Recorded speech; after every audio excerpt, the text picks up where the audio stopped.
Hello, hello, and welcome to Quackalope. I thought you were going to say Flamingo Talk this time. I was trying to be nice. You told me not to. West has an affinity for birds, which is an odd thing to like, but today we're talking about Summit from Inside Up Games, and we just got finished with a helter-skelter 4-player game, including the other 2 modules, which are Teams and Yetti.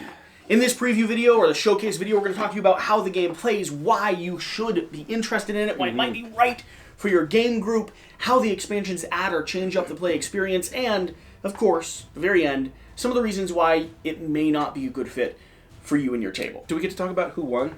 I feel like that's an important thing. We don't get to talk about who won, because I want them to go watch the gameplay video. West set up Summit. Summit is a game where you are mountain climbers. You all have unique abilities, asymmetrical pieces there, and you're climbing up the mountain, setting pieces on the board with different ropes to allow you to maneuver your way across the treacherous mountainscape. Sometimes you'll be in high altitude areas, other times you'll cross ice-covered ravines that will slow you down unless you have special utilities and tools, trying to work your way up to the mid-camp, and then all the way to the summit.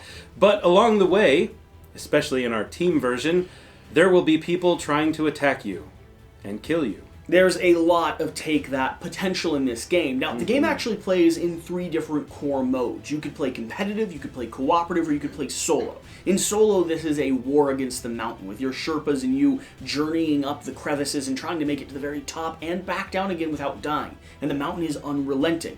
In team mode, it's the same puzzle, but now you're actually utilizing your abilities and gear, playing cards to benefit each other, and really lending each other a helping hand, because again, this mountain is unrelenting. And in competitive mode, you are pairing off against other teams that happen to be on the board.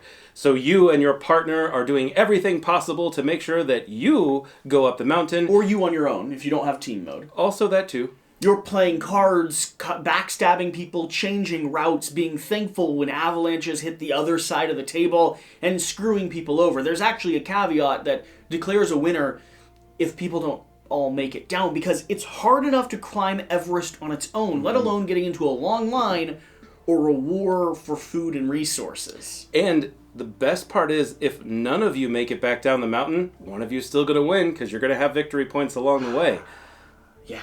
So it's okay. Team mode is going to add in, the team mode expansion is going to add in the opportunity to play with people. Still competitively, but instead you're working a little bit together. It mixes those cooperative and combative units alike, along with adding some new characters and new cards and abilities for you to play with.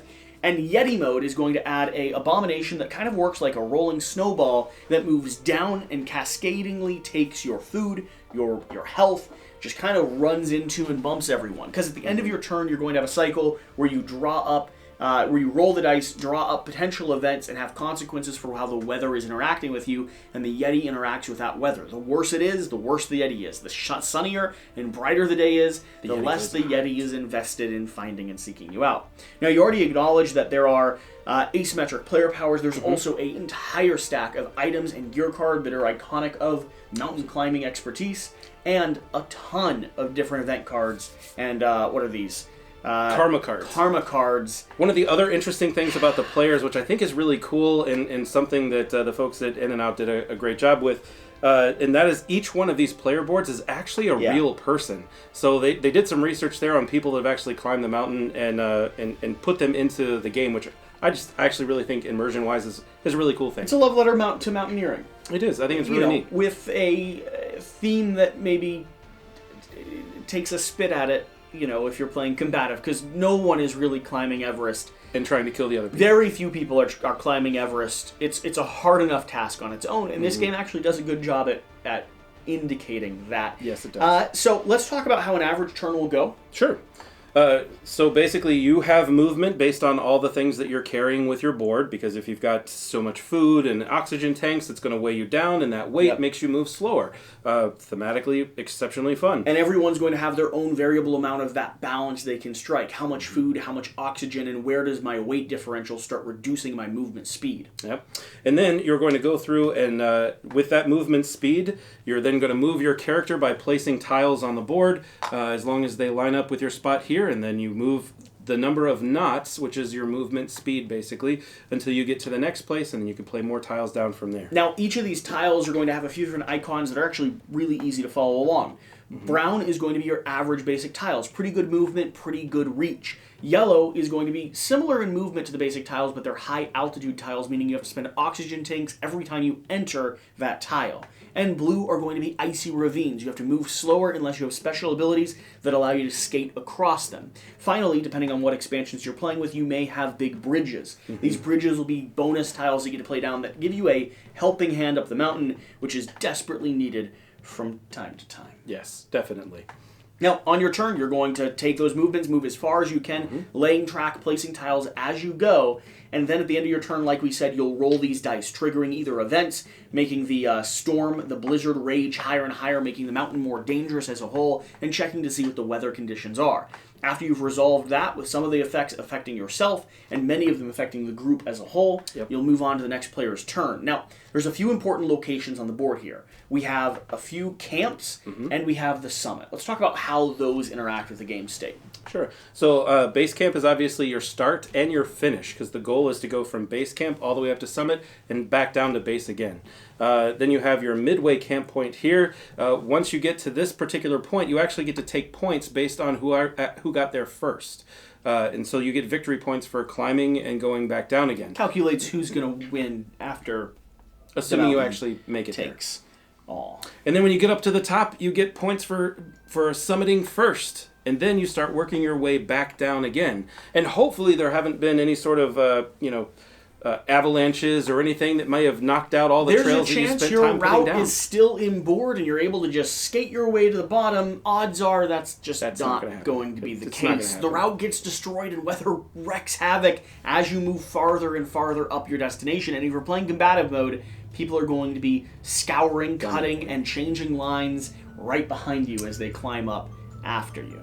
I hear a very lovely phone. Apparently, the dinga-dinga-dinga. I don't know how that happened. It's that is a nice ringtone, though. Yeah. That is the exact opposite. Actually, an alarm of how violent this game It's supposed to be on mute. Now, in my experience, I think the combative mode is insanely fun and exciting, and West loves aggressive take that games. Yes. This is probably one of the most purposefully take that cutthroat games I have played. It doesn't hold punches. Yes. It doesn't always feel balanced. And if you like the ability to tell epic stories, watch the board get destroyed, or things work perfectly, this gives you those highs and lows. I think it definitely gives you the ability to have those highs and lows for sure. I don't know that I would say it's the most aggressive, but it's one of the top 3 at least as far as aggressive abilities go in this game for sure. For sure, because you could really you could pin someone down with your karma cards and stuff and make sure that they don't summit the mountain. And along with that, like we said a few times, the mountain's a big enough challenge on its own, so if you play the game or enjoy the game primarily solo or cooperative, which I'll have some coverage here on the channel coming out soon, this is a game that should be compelling to you. If you like the mountaineering theme, this is a hard, challenging, cooperative puzzle, even without the extra level of take-that consequences that are mixed into the core experience. Teams mode. Teams mode for me, if I was playing combative, would be an essential upgrade. I 100% agree. As much as I really love take-that games, I think this particular edition really accentuates what this game is designed for. 2 people working with one another to get the other team. So you really can go at each other and do a fabulous job. I think what happens if you have everyone for their own self is you end up with a situation where you're really just gunning down one person, and then that person's out, so now everybody guns on another person, and then now it's just a race for 2. I think once a team has won, it makes the game faster, it plays quicker, and it's really more fun playing with another person on your team. Which, man, I don't say that very often. How often have I ever said, I really enjoy the cooperative side of that particular game? Yeah, it's a weird phrase. So let's do end of the preview video. We've piqued their interest a little bit. Best and worst, like makes it right for you, makes it wrong for you, or for someone viewing this video. Well, I think, and we're including the extras, the whole caveat, the whole thing. Yeah, I think this game is 100% right for you if you really like to take that element.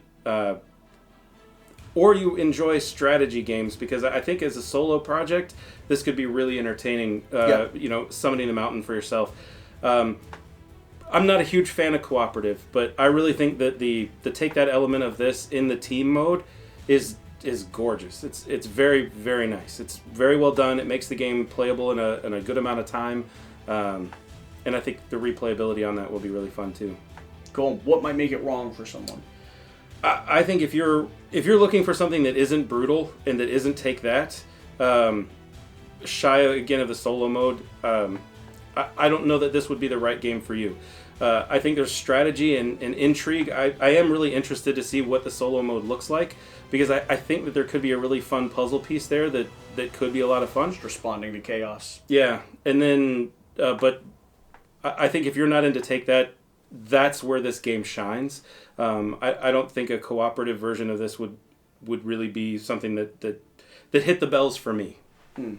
So for me, I think the highlight here of Summit is just going to be the degree to which chaos can happen. And I don't know of a lot of mountaineering games. I grew up listening to like audiobooks and stories of the people that froze on the side of Everest, that like lived with like, frostbite on every part of their body because they stayed in a cave during a blizzard for 7 years. Like, I grew up with nightmares from those historical stories when I was like 6 years old. And so I have a fondness for and a fear of mountaineering and the people that adventure up to like the unexplored regions of our world.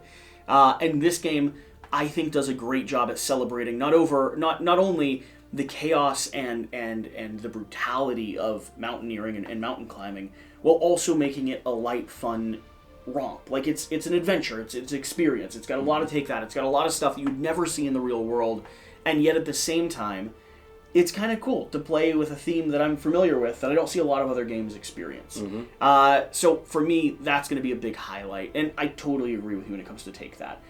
The negative for me will be a combination of two things. There is the opportunity for player elimination in the game, which is always got to be just one of those mechanics that sometimes needs to exist, but I don't always love. That's the case here. They do let the eliminated player have a little bit of a role in terms of weather dice and affecting the board state, but let's be honest, it's just not as fun in that case. And so keep that in mind as you play, and maybe have a conversation with your game group about what happens if a player is eliminated. Have a solo puzzle ready, or maybe pull victory points at that point. There's a conversation there. The other thing would just be the nature of the chaos. Cards in this game feel broken. And it's not because they are broken. It's because every card in this game, in the right context, can be insanely harmful or beneficial. Yes. And that's cool, and that's fun, but it is not always right for everyone. So keep that in mind. But outside of that, if you like a Take That experience, and you don't have this on the shelf yet, or you haven't done more research into it, I think it is absolutely worth taking a closer look at. For sure. So, that's Summit. Let us know what you think. Whatever the case, whatever you do, go out and do the important thing. Remember to do the important thing. Remember to play more games. Get out and play some games. Dang it. I'll get out eventually. and play more games. Get out and play. See, I'm messing you up now. You're messing me up.